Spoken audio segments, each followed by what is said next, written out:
Greetings. Welcome to my July reading wrap-up. The first two things I want to say are, one, this angle is atrocious. I know, I'm filming on my phone from now on because I've noticed my past couple of videos I used my laptop webcam and there was like glitches and it didn't show that until after I put it on YouTube, so it was like, I don't know what to do. Two, yes, my hair is blonde. I don't want to talk about it.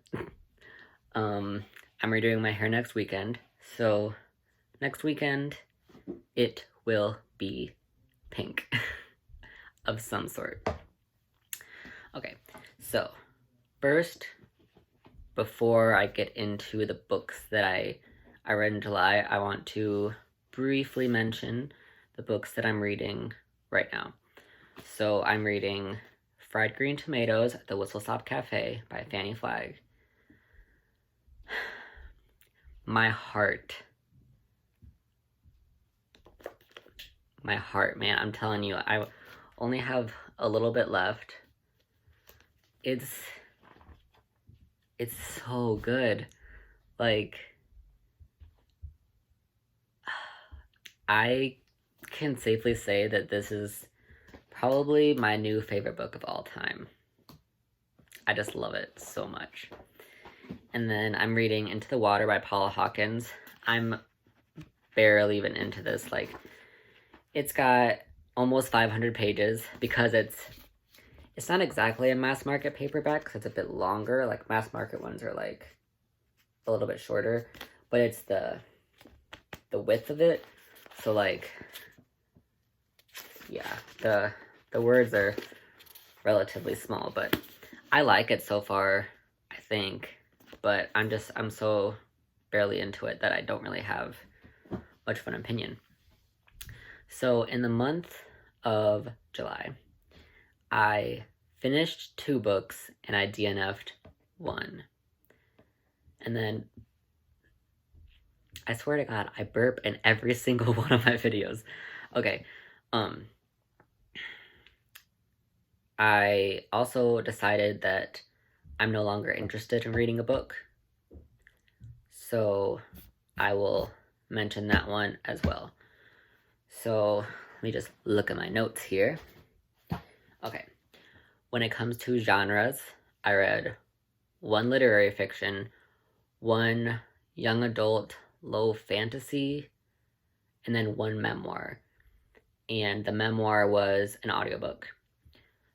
For ratings, 2 of them got a 3-star, and then the one that I DNF'd, I did not give a star to, because I just decided that I'm not going to be rating DNFs anymore, because I feel like, yeah, even though I read half of the book, I feel like I don't know, it's still not fair to rate them. I don't know.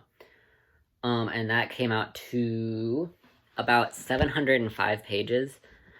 I'm still a little iffy when it comes to the audiobook pages because I'll look up how many pages are in the physical book and then I'll use that even though I didn't use the physical book.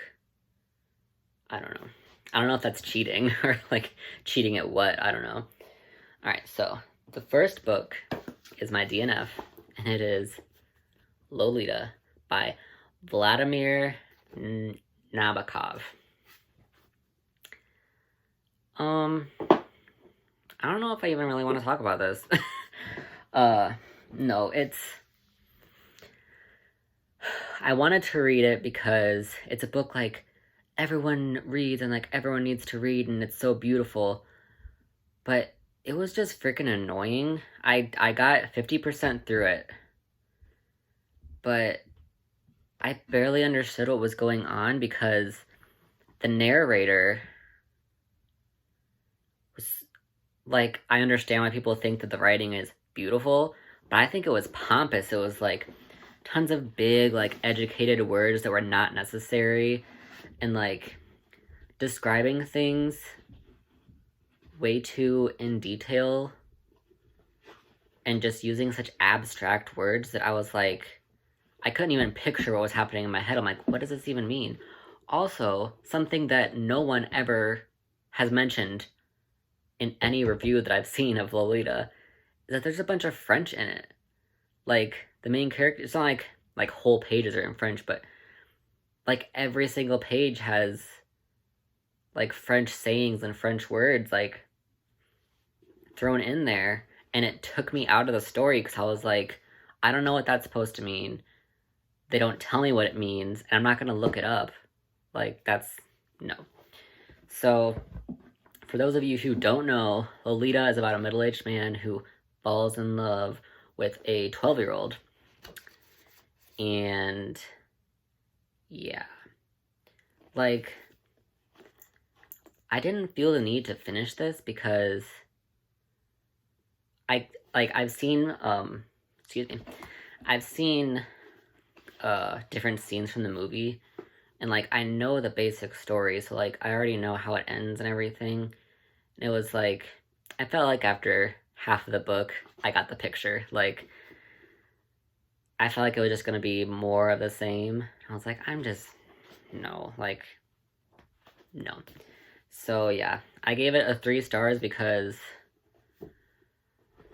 I didn't actively dislike it when I was reading it, but I was just like, I get it. Like, it's whatever. So yeah, I'm getting rid of this book. It's whatever. The next book I read was A Monster Calls by Patrick Ness, and then the illustrations are by Jim Kay, and it was inspired by Siobhan Dowd. Now this was disappointing. Like, I've been wanting to read this since December last year or January of this year. And like, I'll just sneak a peek on the inside. Like, there's some cool illustrations in there, and it does add to the story a lot. Like, a lot. I did have like the movie tie-in version where there's no pictures, but I was like, no, I need to get the illustrated one. And everyone who I've seen that has read this book is like, I sobbed, I cried so much, and I wanted to cry because I was like, everyone says that this is so freaking sad, but I don't know, it made me feel sad, but it was more like, it made me feel depressed. Like, less like sad and like heartbroken, just like down and depressed. But A Monster Calls is about a little boy, what's his name? Named Connor.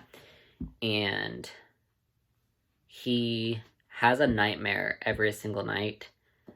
And then one night he sees a monster outside his bedroom window. And he thinks that it's going to be the monster from his nightmares, but it's a different kind of monster. And then the story takes off from there. He lives with his mom, and he's bullied at school. But then the teachers like baby him.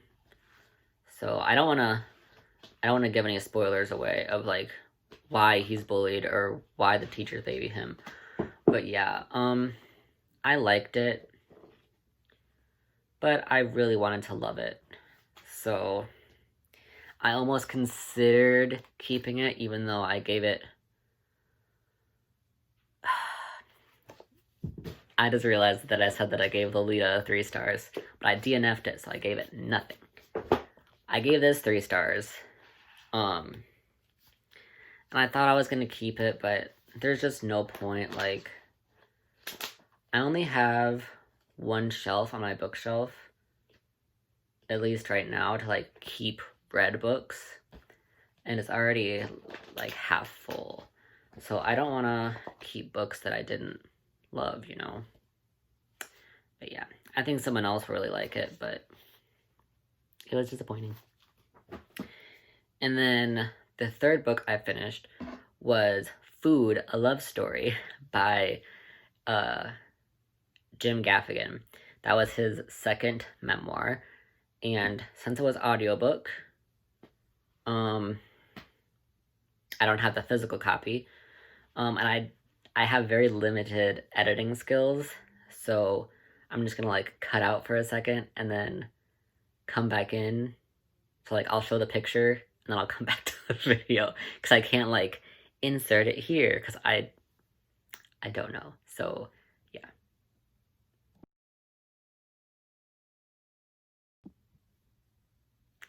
Okay, I'm back. So yes, Jim Gaffigan's first memoir was about being a dad, and I liked it, but I couldn't really connect to it because I'm not a dad. I really liked the food one because it was like he talks about food from all over the place and like what every area is known for and like the best food that he's had in certain places. And yeah, I gave it a 3 out of 5 stars, just like the first one, but I still liked it. Like I really did enjoy it. I just didn't love it. And also, if he wrote more memoirs, I would still listen to them, even though I know that I'm not going to love them, because I love listening to his voice. Like, this is going to sound weird, but he has, like, one of my favorite voices. Like, I mean, I did listen to him for hours, so, yeah. But I gave it a 3 out of 5 stars. So then after I finished that, I was like, okay, this is the next book that I'm going to read. I've been wanting to read it since January, and I got it in February. And I've tried to pick it up like twice, and then I was just like, oh no, and like the one I read a couple pages, and I was like, this is so boring, and I don't know. And then it got to the point where whenever I looked at it, I dreaded it. I was like, oh god, I don't have to read that. Like, it was like it was going to be an assignment. So I've just decided to get rid of it because I have, I think, 100 books on my whole TBR. And then I own physical copies of like 30 of those. And then I have like 3 audiobooks and like 6 ebooks, so I'm good.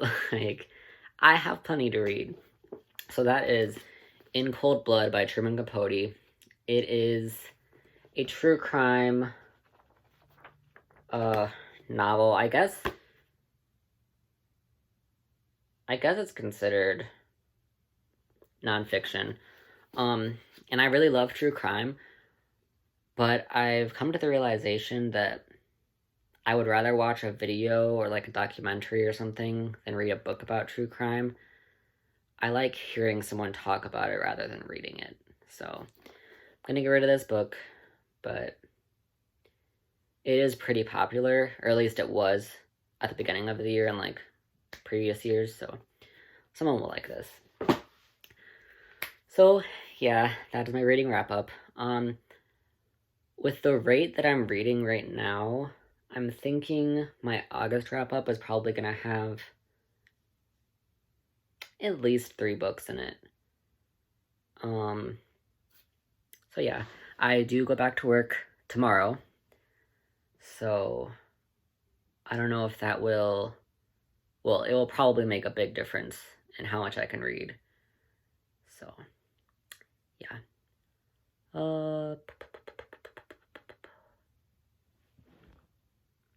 I don't know what else to say. Ridiculous. Okay. Well, I guess that's it. Peace out.